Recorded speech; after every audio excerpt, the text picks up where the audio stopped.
welcome back. So, Scott, the words to you. You can introduce your guest, and I'll see you later. Thank you, Enzo.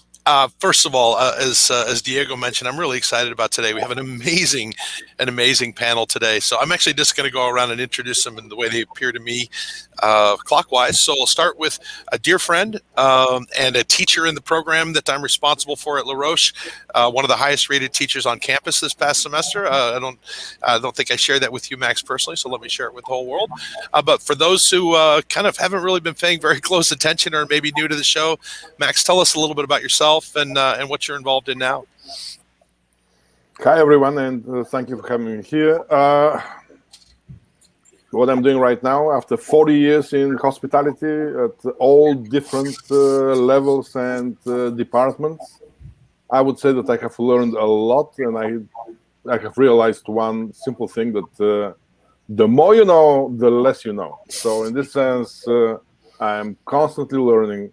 I keep myself abreast of all the new things happening in our industry, in our beloved industry, I would say. Right now, I am consulting hospitality technology and digital marketing and revenue management strategies, and teaching hospitality technology at NYU in New York City, and advanced digital marketing at La Roche Global Hospitality in Switzerland.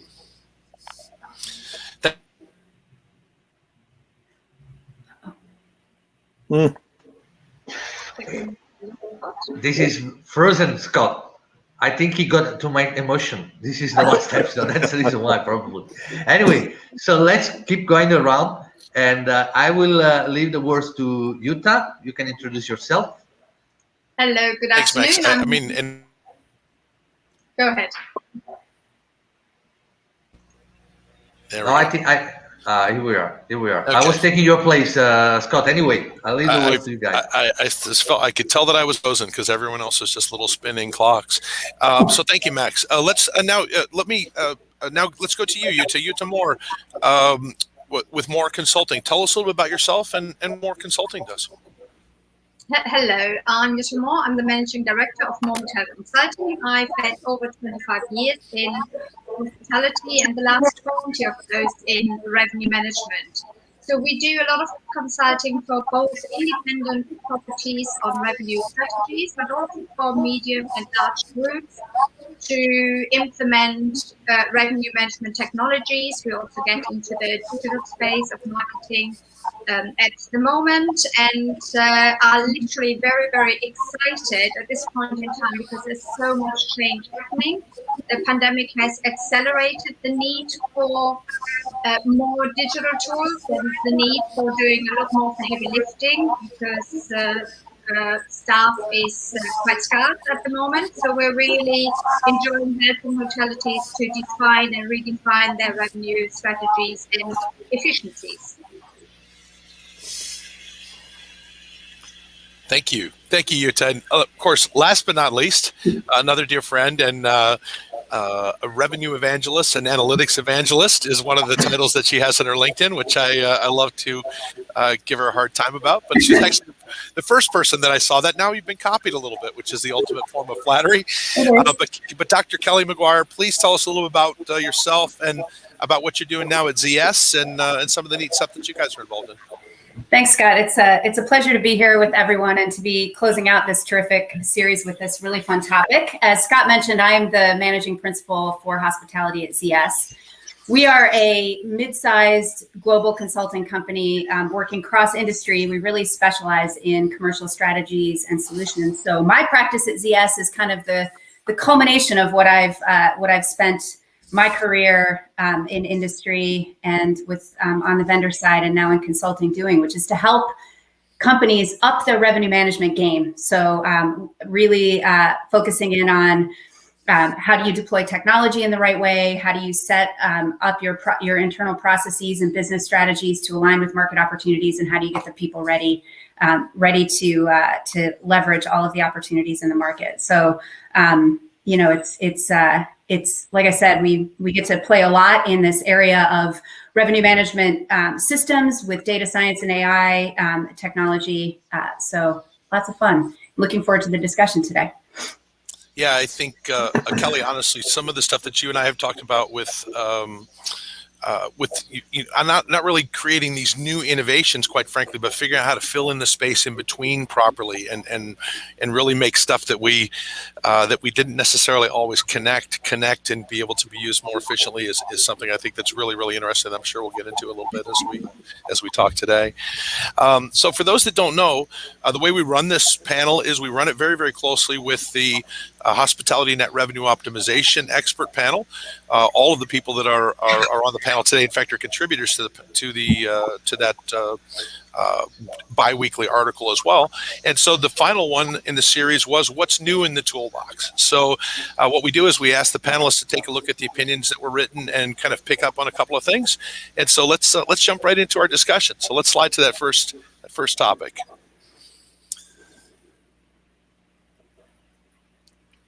Oh, there we go. Okay, excellent. So the first viewpoint, actually, Kelly, it was one of the ones that you picked up on from Federica, one of the principals in our entire show. And so I was wondering, just kind of share with us a little bit about what it was about that post that caught your attention, and then let's get the discussion rolling.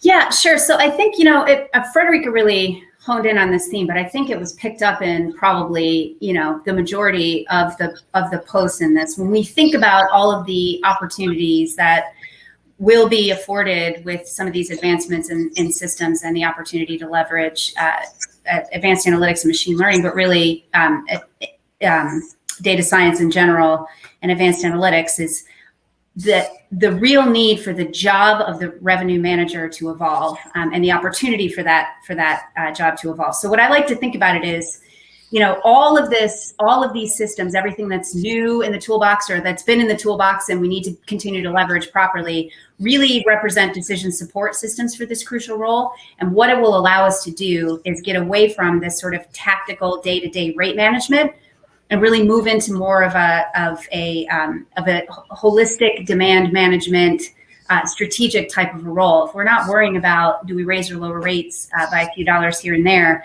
you can take yourself out of that day to day and really identify and take advantage of those market opportunities and become much more predictive and prescriptive in decision making to move the industry forward. To me, that's the most exciting thing about all of this opportunity, is how it will enable our people to really leverage that business acumen and take things to the next level. Awesome. I mean, what I'd like to do, actually, I'm going to ask you to reflect on a little bit, because you're in the most practical spot. I'm teaching. I can come up with all kinds of harebrained stuff and tell you it's just 20 years away. It's right, but it's just not happening yet. Max is a visionary. Kelly is talking about really being on the front end of this, but you're actually helping hotels use this stuff and make more money. So how does it play in your world differently?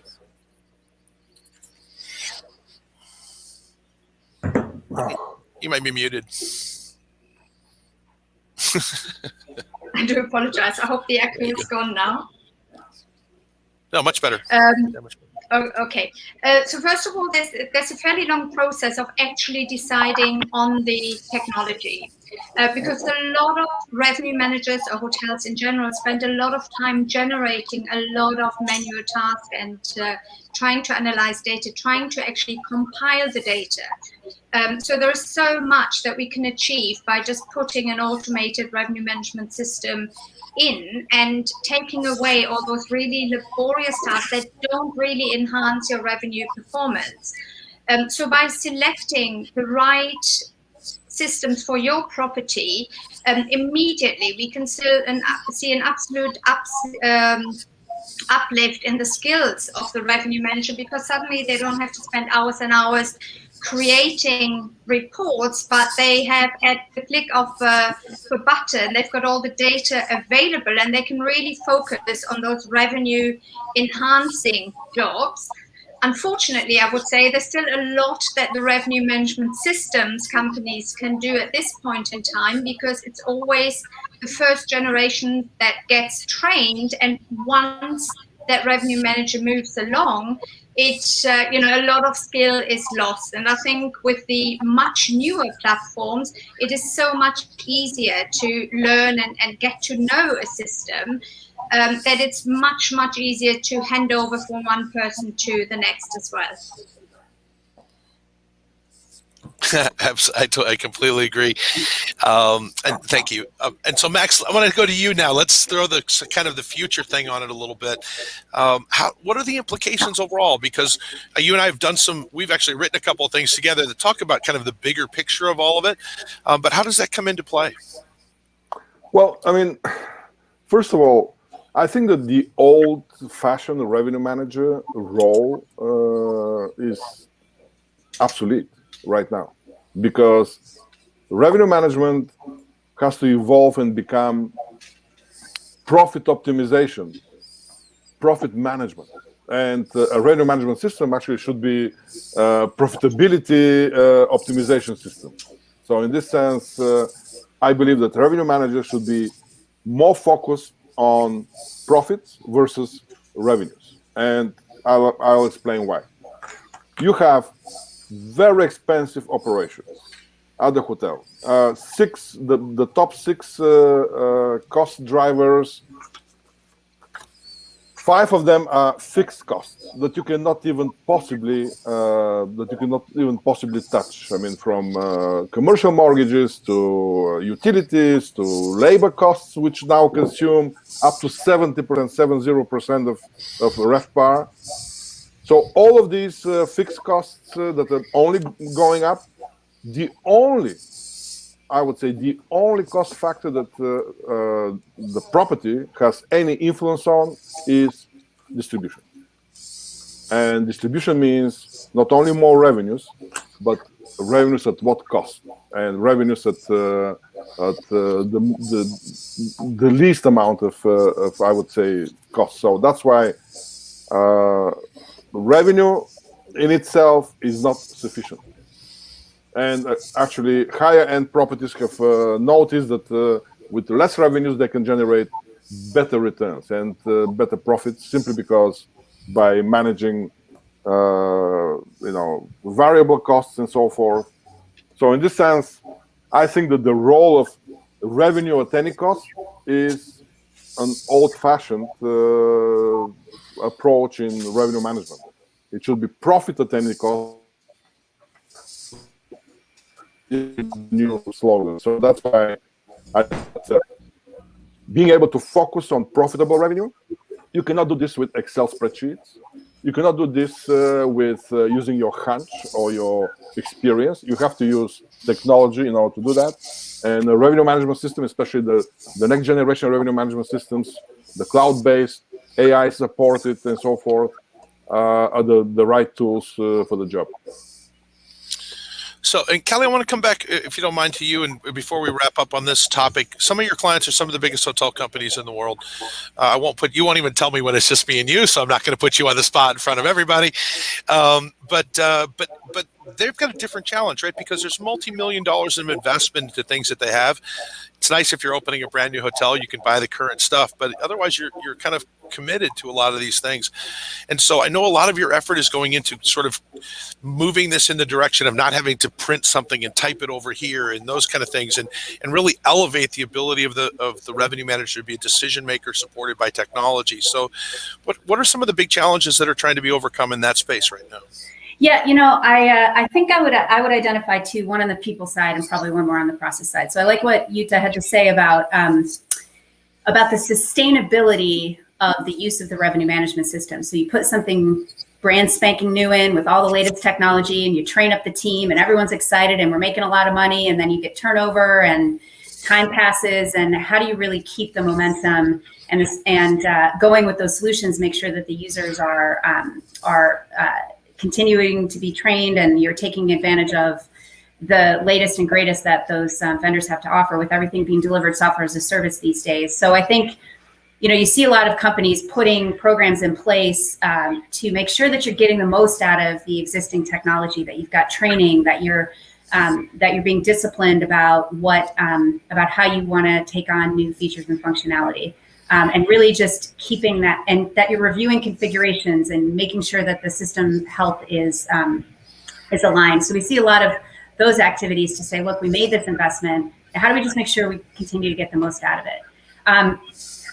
And then sort of on the process side, one of the emerging things that I'm spending a lot of time with our clients on, and when we talk about what's new in the toolbox and what's really exciting for me, revenue management system obviously is kind of one of the big pieces of technology that helps to automate decision making. But there's a whole lot of manual processes, data access, moving data around, updating systems that bog the revenue managers down in these non-value add tasks.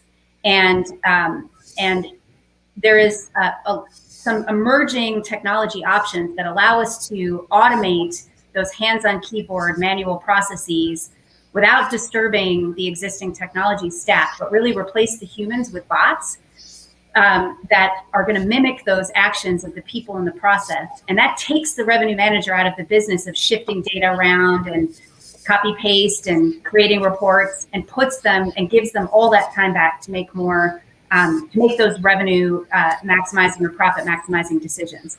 And so a lot of the conversations I'm having these days is how do we automate those manual processes around that core revenue management system, whether it's minutes, hours, or days, giving revenue managers the time back to really focus on generating revenue. And I'm super excited about the potential of some of these solutions, and and they're becoming a lot more accessible further down, in the chain for the size of hotels as well. I mean, what's interesting to me is in some cases, those were the key tasks that we selected people by.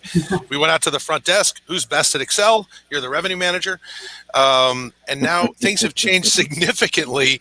And so has the profile changed, or have we just liberated the same people to be smart a larger percentage of their time and that sort of thing?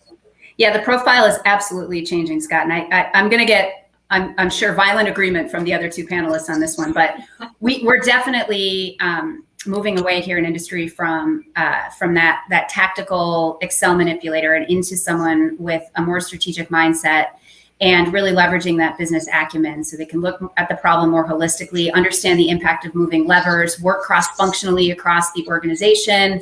And so that means, we have to expand who it is that we're thinking we could put in these jobs. And redefine. Maybe they don't need a ton of hotel experience, but maybe they do need, that real problem-solving mentality, the collaboration mentality, and the business acumen to find those opportunities in the market. So. And you, Ted, as far as profile of revenue manager, it's changed since you got involved, I'm sure. What are your thoughts on that? Absolutely, and I couldn't agree more with what Kelly just said, because the one thing is, if you look 10 years or so back, even 5 years, you had Excel gurus where nobody understood what they were doing. So I remember running a series of workshops for GMs so that they could challenge their revenue management a lot better, or the revenue managers a lot better, simply because sometimes they didn't know what questions to ask. Whereas now it's much more of an influencer role. It's a cross-departmental role. We spent the last 2 or 3 years really breaking down the silos between sales, marketing, digital, and revenue, because unless you really look at the business as a whole and at total profit management and the net contribution, you just can't. And you can't do all of that with Excel, and you don't want to do all of that with Excel. So I think nowadays we're looking for much more astute commercial leaders that have the ability to work across, to negotiate and influence at all levels, but also to work across a series of departments, even into the F&B and conference and banqueting side. Definitely. So it's no longer the progression of you're the reservations manager, therefore you now become the revenue manager because you've done some inventory management. I saw a comment popping up earlier, I think it was from Christina Quigley, that says, do we agree it doesn't have to be based on site? I totally agree. I still think that you do need hotel experience, but you need to be really, really commercially aware. Yeah, you make a great point. I tell my students all the time, no one's going to listen to you until you smell like a hotel. And It's really true, right? Because, you can put together a fabulous package, but if it's a breakfast package and you don't tell the restaurant what's fabulous just caused World War III at the podium on Saturday morning. So you have to really understand the business. And I think you mentioned leaders getting in tune with it. I think it's absolutely key. And it really is incumbent, quite frankly, on revenue managers to be able to communicate in a way that someone who is a great leader because they're a great leader of people, they might have tremendous food and beverage acumen or something like that. They've not chosen to specialize in what we do. I think for us to become a more mainstream discipline, we need to learn to speak the language of a hotel instead of running in there with a whole bunch of jargon and establishing our credibility by being the only one that can make the Excel spreadsheet do what it needs to do, for example. So I'm really, really excited about that evolution. Max, before we move on to the next topic, I know you have an opinion. So where do you stand on the whole thing in terms of the evolution of the right people in the jobs? Yeah, I mean, Scott, if you remember, we co-wrote an article on the subject, breaking down the silos and creating a revenue optimization team, and I would say profit optimization team that includes all of the specialists from the different departments, from the revenue manager, of course, sales, digital marketing, CRM. CRM is crucial in this whole combined, I would say, unified team of the property, because right now acquiring a new guest is 15 to 20 times more expensive than bringing back a past guest to the property. And that's where you cannot bring back past guests, increase your repeat business if you don't have a CRM program technology in place. So in this sense, the CRM plays a crucial role, like the glue in a team where the revenue manager, of course, sales and marketing coexist, and they make decisions together. They use common tools, and basically they're in charge of the profit optimization of the property. I think I actually saw an amazing question. If we can get that, how important is the direct sales component going to be? I think I'll give my opinion first, and then I think we can all chime in on this a little bit before we move on. But we all know that the recovery started with leisure business, and for the most part, pent up local leisure business. Now there's conversation of people crossing the oceans. I'm actually sitting in New Jersey, although I live in Switzerland. It's been amazing to actually be on an airplane. It took 48 hours to get here, but it was amazing to move around. But I think when we start to look at the next level of recovery, a lot of it will have to do with direct sales. I think the ability to shape a piece of business to what our needs are, that is very unique about the group segments and about the direct sold segments. Everything else we presented electronically and customers tell us yes or no. With direct sales, we have the opportunity to create a win-win and create those dates we need. Most of us are seeing fantastic growth in occupancy on the peak days, but we don't have so much demand in the market that we've got 5 peak days now. So I think the direct sales component is in the second wave of recovery is really going to be what separates the hotels that fully recover quickly and those that kind of, unfortunately, are left seeing the recovery in other people's parking lots, as we've said a couple times on the show. So how about you, Kelly, in terms of the direct piece? Obviously, you're very focused on the electronic piece, but I know the role of it is key in the strategy. Well, I mean, I think, look, it's extremely competitive marketplace out there, and that's not going to change. And I think, we're going to look for business wherever it comes. But this is also, a relationship business, and people at their core kind of, they do value those relationships, and they buy from people they know and like. So I don't think that piece is going away, but I think we need to think about the more holistic breaking down the silos that you and Max were talking about, and how does that component integrate into the broader strategy, and when do you when do you amp up that channel, when do you back off on it, do you understand the cost, do you understand the profitability? So we're going to, it's going to be extremely necessary and a crucial piece of the whole puzzle, but you got to think about the whole puzzle when you think about those pieces. Yeah, that's a great point. So on this topic, final word, and then we'll move on. Are you seeing any kind of activity like that in the hotels that you support? You're the one that's probably closest to what's really happening on the ground of all of us. Absolutely. And what we do see is that those that have really invested a lot of time into their direct sales, be it on the digital side or just with email communications are really seeing the returns of that, because as Max mentioned earlier, it's much cheaper to look after an existing guest, and there's been a massive shift in terms of business segments, where for many properties leisure was just a tiny little bit of business in the past. It has now become the main focus for most hotels, and the ones that have taken that opportunity and have really focused all their efforts on it are seeing the results, not neglecting the corporate side, because I think on the corporate side for direct sales, there's still a bit of opportunities, because if you take London as an example, where a lot of people have moved out of London, they still have to come to the offices maybe just once a month, but then for a longer period, so they have to stay somewhere, and that again is all about relationship building and direct sales with those existing and new clients. So you can definitely see the results of people that have, or hotels that have been busy and focused throughout the lockdowns on building those relationships, on getting more direct sales, versus those that just shut shop and now are desperately backpedaling, trying to get some occupancy. Yeah, I mean, I think it's no secret that the online travel agencies are driving a lot of the recovery in some locations. They've invested huge amounts of money in marketing to leisure customers, and it's bringing a return right now. But I think that hotels that can focus, as Max really very, very astutely pointed out, on driving some direct business and limiting that distribution cost, probably have the best opportunity to increase their profitability in the short term, because until markets really start to get really strong, you're not going to have a ton of pricing power. You might be busy, but if there's cheaper alternatives available, people are going to buy cheaper alternatives. So I think it's a really great point. And then Scott, go ahead.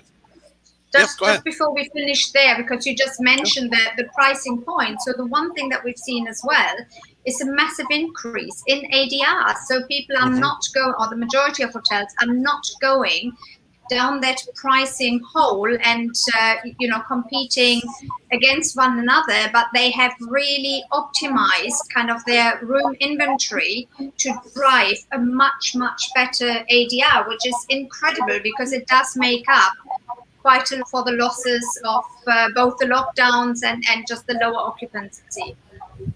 Max, you were going to say something. Yeah, I mean, especially right now when leisure travel dominates, and especially what type of leisure travel,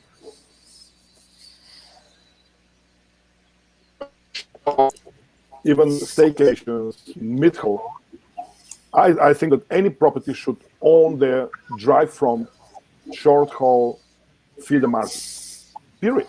And how will you do that? Of course, digital marketing, of course, investing in content marketing and so forth, merchandising strategy and so forth. But so the OTAs, you delegate to them the long haul market. If they can bring somebody from Europe, like you, Scott, it took you 40 hours to come from Europe to New Jersey, let it be. Let Booking do the job. But you don't need Booking or Expedia to bring somebody from New York City to your New Jersey Shore hotel. Exactly. It's simple as that. You should own your drive from and short haul feeder market. Period. And I think we hopefully will eventually start to transition away from the sanitation economy and back to the experience economy. I think then there's a great opportunity for hotels to tell their story, right? And that's where we have an advantage over the OTAs. They sell beds and toilets, and if we can focus on selling your future experience to you, then I think we have a head up, right? We can get them earlier in the customer, in the digital customer journey, when they're still dreaming, not when they're in the commodity of purchasing lodging kind of a phase, which is what the OTAs are so good at. So I'm looking forward to that. Let's jump on to that next opinion. We're going to get a little bit geekier here, but this was it was you that picked this up. But interestingly, another panelist's post that you're focused on. So tell us a little bit about this one with the AI and CRM and customer database stuff. Right. Okay. So on the AI, there is so much in the new revenue management platforms that hotels don't even realize. I also wanted to go into one of the other points. I think it was Aravuk who said it during the Hospitality Net comments that only a very, very small number nowadays actually work with revenue management systems. And some hotels still feel that they don't need a system because they know maybe or think how to price. But my point of that is that all of the new revenue management system, be it Duetto, Ideas, Beyond Price, Pace, and so on, they all have so many data sources that they can take in and so many data points that they can compute that we cannot manually ever get anywhere close to it. So hotels, until they actually have a system implemented, don't realize how much more there is out there and how much they actually benefit from it. So one is the earlier points that we said, all the data available at the click of a button, but then the other one is to really have time to analyze that data and make good, or help with the pricing decisions, but really look at net profit contribution, no matter which channel the bookings are coming through from. And then on the customer data platform, I think that's a very, very new concept as well. When we look at how to look after our customer, a lot of hotels work with a customer management system so that you can actually send your emails, be it your confirmations, your pre and post day emails. But that is again one silo that is fed maybe from the PMS, if you're lucky from the booking engine, but you don't actually capture prospects enough. You don't look at the whole scale of the different data inputs. It could be your POS on the F&B side. It could be anything that the guest does during the stay that happens on your website, etc. So the principle of a customer data platform is something I would, we're currently exploring that with one of our clients. And I would really like to discuss that in a little bit more detail. What is the benefit of that? Because you can access and also communicate with guests at so many different levels once you have that data in one central location, and that is not just the CRM. Absolutely, Max. I'm going to come to you in a second. I think there was someone that brought up a question about the remote component and that finance and operations want to be able to see us. But I think one of the major benefits of all of this technology is a level of transparency that can kind of let you see the work that I'm doing without having to see the whites of my eyes and be satisfied with what I'm producing. So, Max, I know you have really strong feelings about CRM and customer data and the benefit of that going forward. What are your thoughts on this topic?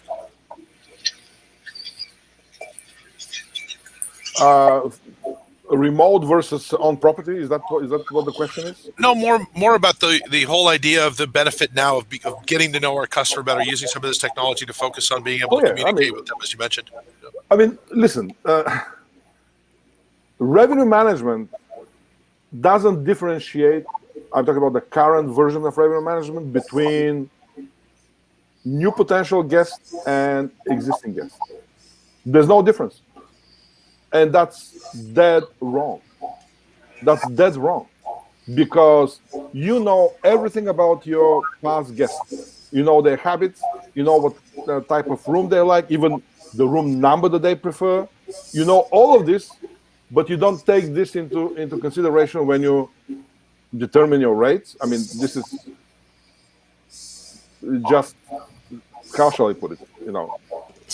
Let's not use some bad words here. My whole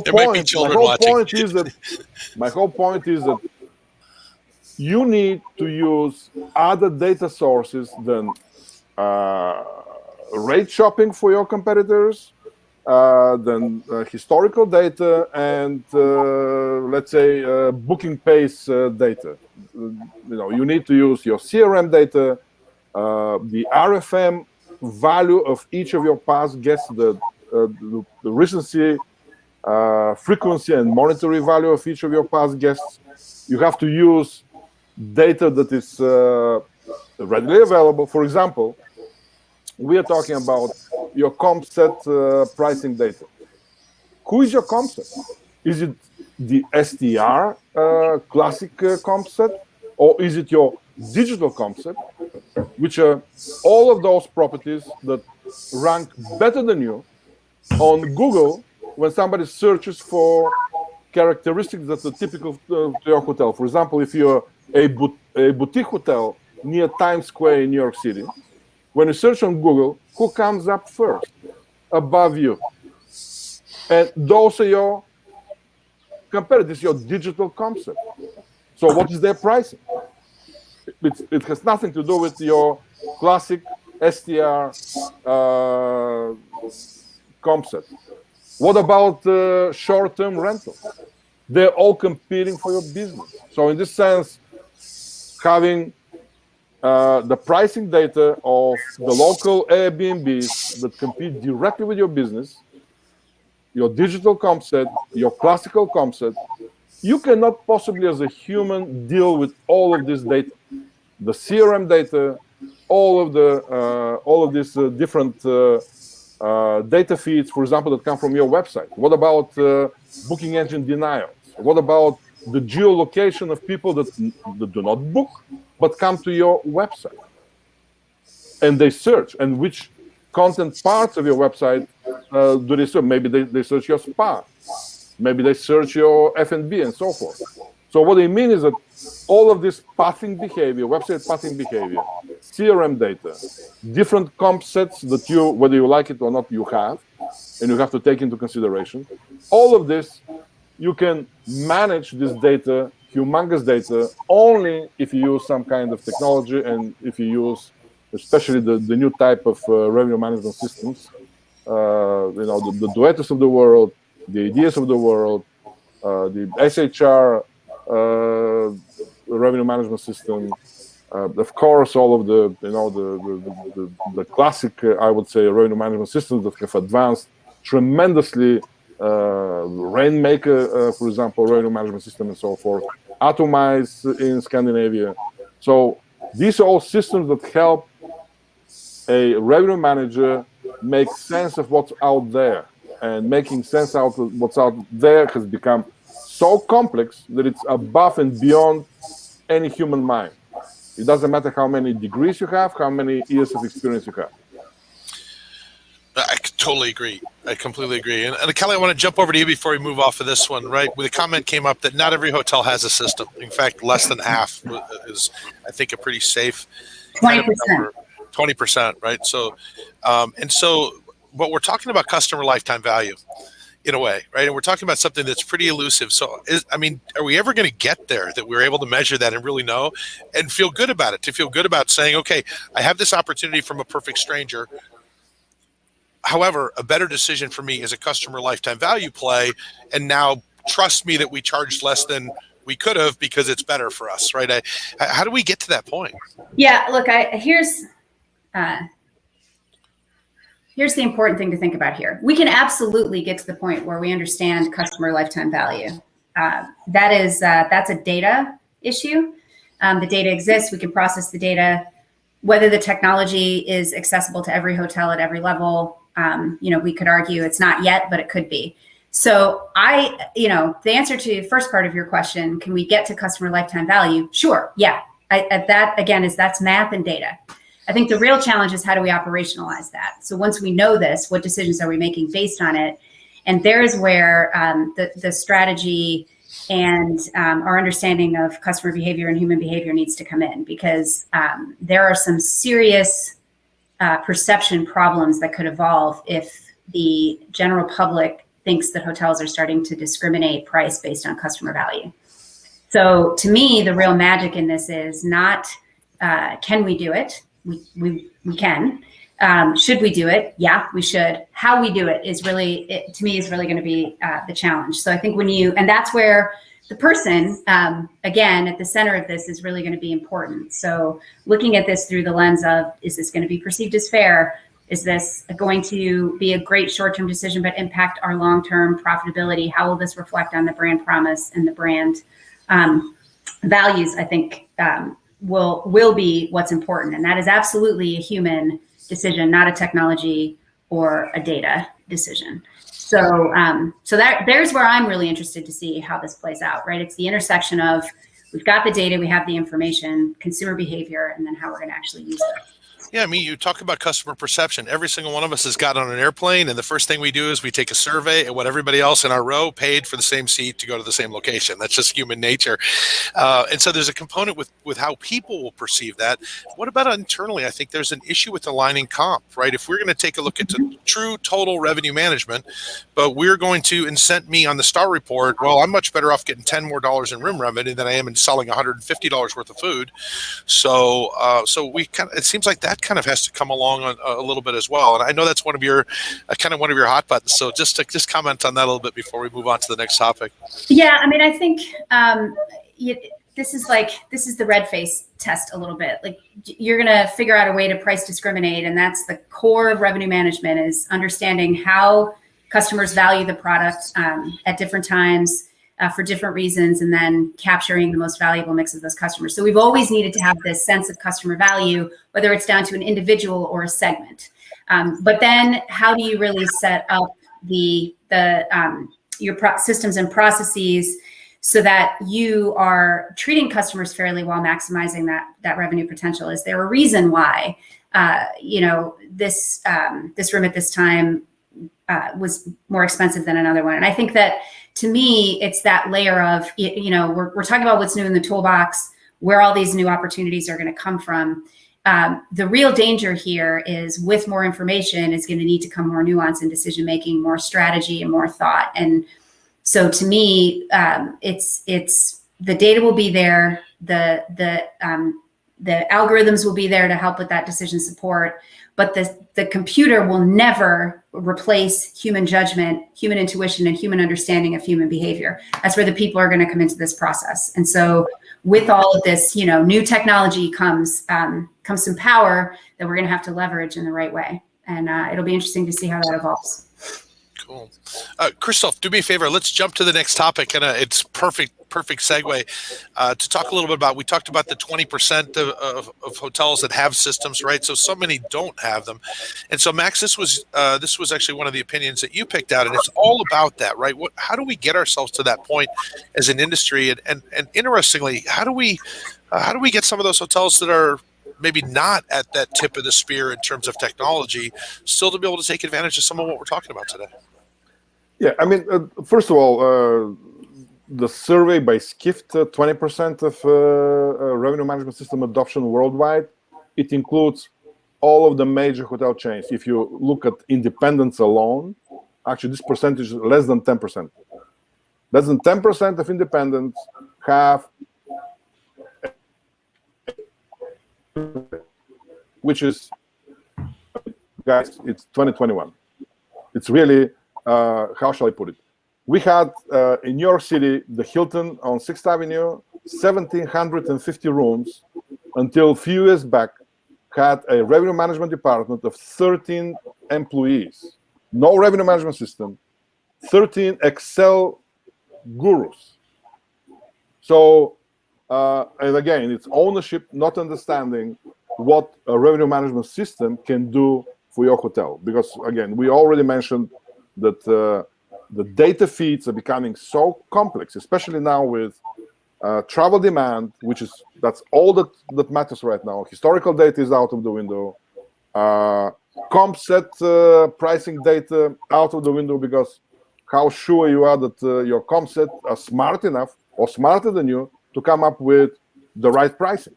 Maybe they're using Excel spreadsheet and somebody is, coming up from thin air with pricing decisions. So what I mean is that using technology, especially to capture, ancillary services, spa. We're talking about core and non-core ancillary services, all of the food and beverage. I mean, many boutique hotels have 55, 60% of their revenues coming from F&B. So how do you capture this in order to do a correct pricing? So it's not only the revenue management systems that need to evolve, but also the humans, our internal accounting practices, our internal reward practices, if you will. How do we incentivize people? How do we decide what kind of bonuses people get internally and so forth? should be based on the new realities. And I think that very few hotels are following, I would say, the new realities in their internal processes. And actually, I agree with Kelly that the data is out there, the technology is out there, but we have old-fashioned, I would say, processes and way of thinking at the property and at the corporate level. So all of these ancillary services that are not taken into consideration, for example, I would say disincentivizing revenue managers to even think about technology, because they say, okay, I mean, I have been doing this for 10, 15 years. Now I know that there's technology out there. I mean, I've been to high tech. I have been to attended such webinars and so forth, but it doesn't do anything for me, because now I'm the master of my domain. Nobody can touch my domain, and nobody can even challenge me, because nobody knows, as much as I do, and everything that I know is in my head. So having technology in place, it will make this knowledge accessible to more people, and I'm easily replaceable. And I think that this is one of the major issues why, especially at independent hotels that are not clustered hotels, independent hotels, single properties, you have internal resistance to adoption of technology. And this will go on until ownership realizes that, hey, we are not a real estate business. We are in the service business powered by technology. That's what hospitality is all about. We are not a real estate business. And this is, I would say, the main issue in our industry is the ownership and managers' perceptions that we, in hospitality, in the hotel industry specifically, we are in the real estate business. Because the real estate business means you don't need technology. Technology is an afterthought. I mean, Amazon is into real estate business. Amazon has 500 humongous fulfillment centers, and Amazon owns half of them, and the other half are owned by, REITs and investors and the likes. And believe me, these owners of the fulfillment centers, of the big Amazon fulfillment centers, they do not dictate to Amazon what kind of technology Amazon should implement, what kind of tools they should buy in order to improve their processes, and why in our industry ownership dictates whether the property should have a revenue management system or not. That's my issue, and my issue is not thinking of our industry as a real estate industry. We're a service industry powered by technology. End of story. So I think it's a really great point, Max. And I think if Christoph, if you want to go ahead and advance us to the next slide, to our next topic, I think that it's all about. Let's jump to the next one. I think it's Yutas. Go ahead and show the next one there. It's all about that integration piece. That's the other direction. Go forward too. There we go. So it's all about the integration piece, right? Because we want everything integrated. It creates that level of transparency so that other people can be involved. But it also kind of takes away the crutch of the person that we're talking about changing their world, right? If we make things more transparent and more available for other people to look into, somebody's going to have an opinion and give us some advice, and we're not necessarily ready for that all the time. I just want to sit and do my thing and not be told, not have anybody else have any influence on it. So you picked this from Federica's viewpoint, but you just simply said integration is the key. Can you say a little bit more about that? Yes. So whenever we do review the tech stack of a property, there are so many great systems out there, and be it from digital marketing, be it from kind of your branding agency, be it on the revenue management side, be it from market insights and so on. But the key is to make them all work together. And although we have a lot of open API cloud-based systems now, there is quite often a conflict of interest. So going back to Max's point or Ira's point, why only 20% of properties have got a revenue management system? Sometimes, obviously, it's cost and the owner kind of being afraid to commit to some system and then maybe not get absolutely everything that they want. But for me, it's always the starting point. Get started with something. The nice thing about the cloud systems nowadays is that you can change. Again, it doesn't cost the earth like in the olden days where you need to pay each integration with £2,000 or £3,000 or dollars. But the real challenge remains, and I don't think so much on the usability side, but really on the how do we create this platform where I can really bring all of these systems together. So where marketing actually knows from a digital point of view, what are my need periods? Obviously, as a revenue manager, I need to advise that, but how do we bring all of that together? And I always find that integrations is where stuff is falling down. So when we look at a tech stack, and obviously it's fantastic when you're a brand new property and you can start from scratch, because then it's much, much easier. You can literally have blue sky thinking, look at everything you need, plug it in, and that's fine. But that's quite often not the real world. The real world is that I have already invested in certain technology that for whatever reason is non-negotiable. So now I need to ensure that everything else I buy and implement actually works, so that the data that I'm getting flows through from one important system to the other, and in the end that I can actually personalize the guests' stay, not only from a pricing point of view, but also from an experience point of view.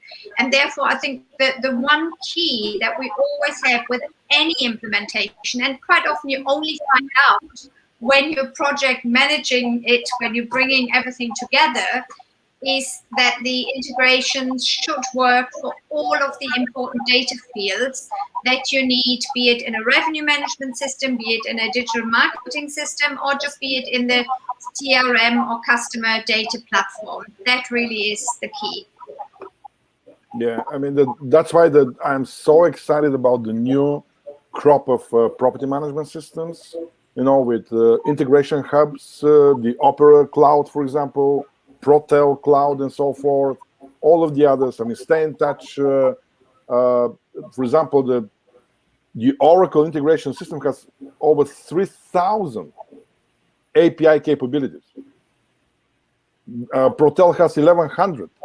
All of them operate in Open API, of course. And I think that if you have a 3, 4, and 5-star property, you need more than 100 APIs. It's impossible to buy any new type of technology, or let's say revenue management system, or all of the internal processes, housekeeping, for example, scheduling and issue resolution, and all of the guest communications and so forth, type of new applications, if you don't have the ability to easy and at the low cost connect with your property management system. So in this sense, I would say that the legacy systems are out. The legacy system, if you are planning a new hotel or major hotel stack, tech stack upgrade, remove all of your dependency on legacy systems. Cloud is the future, with all the integrations and so forth. So in this sense, and the same applies to revenue management systems, by the way. Cloud revenue management systems, Open API, a lot of data feeds that are needed from various sources. That's the only, I would say, path going forward. However, it's not as easy as it sounds, because you think if I take 5 systems and they're all Open API, I can easily connect. That in reality is not always the case, because the one supplier will tell you, well, our pipeline is actually full for the next year. So if you do want to implement and integrate with this system, you need them to write to us, etc. Whereas that particular supplier then may not be super interested in doing this. And again, kind of the bigger your company, Yeah. the bigger pool, the better. But that is really where kind of the project management that we do and the evaluations that we do before the decision of what system to go with, that's really where that expertise comes in. Because as you know, as a normal property, that's not your daily bread. It's not what you do. And obviously all the functionality is fantastic in all of these systems, but really looking under the bonnet to find out what works with which system, that is the important part to make it work. So choose wisely. Choose wisely. That's my advice. Yeah. Choose wisely, and then use outside unbiased consultants to help you in the process. That's my advice. So, panelists, I see Enzo hanging over there in the sideline. So I asked him for 2 more minutes. We could probably sneak that out of him. So, Christoph, if you would mind, show us the last opinion, because it absolutely wraps this up perfectly. And Kelly, I want to come to you. It was one that you pointed out. Just really 1 minute, really. It's a little bit over. We'll get through it in 1 minute. So, Kelly, you were the one that pointed it out. It was accessibility and ease of use. And so we talked about interchanging things. Is this an opportunity for something to sit on top of all this stuff and make it integrate easier? Or do we need to try and figure out a way and make everybody play nice?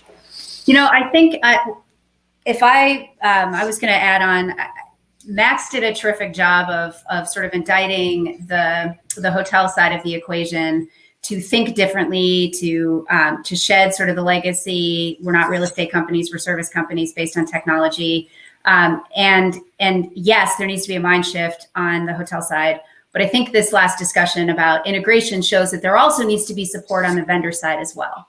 And so if we want we all know what the characteristics of the hospitality industry are and what the challenges the industry faces are. And so systems need to seamlessly integrate into operations. They need to speak with each other. They need to facilitate the decision-making as opposed to causing the humans to spend a lot more time manipulating. And so there's work on both sides to make all of the potential that we've been talking about for the last hour really work. And there's responsibility on the hotel side, and there's also a responsibility on the vendor side to keep pushing that envelope and think about the person and the problem and what they need from the system and how that needs to facilitate their decision making and make it seamless. Or, without both sides of that equation, this whole thing isn't going to work. Awesome. So, guys, we're going to have to let that be the final word. But Max, Jutta, Kelly, thank you very much. Awesome panel. Fantastic way to wrap up the series. And again, thank you. And Enzo, turn it back to you. Amazing, guys. Don't move there just because we have 2 more slots. One is going to be from, let me check the agenda, guys. So we're going to have now Otto Insight presenting very interesting product. And then we have an interesting and insightful interview with ideas. And I think, Kelly, you're going to be the interviewer, right? I am. Okay, cool. Right, so I'm going to introduce, before introducing Otto Insight, let me remind you guys that this series was combined with an amazing job we did. It was a free book you can download really for free, easy. And this is the largest dictionary on revenue management. Let me share with you quickly the video, and then let's start the elevator pitch with Otto Insight. See you in a few seconds.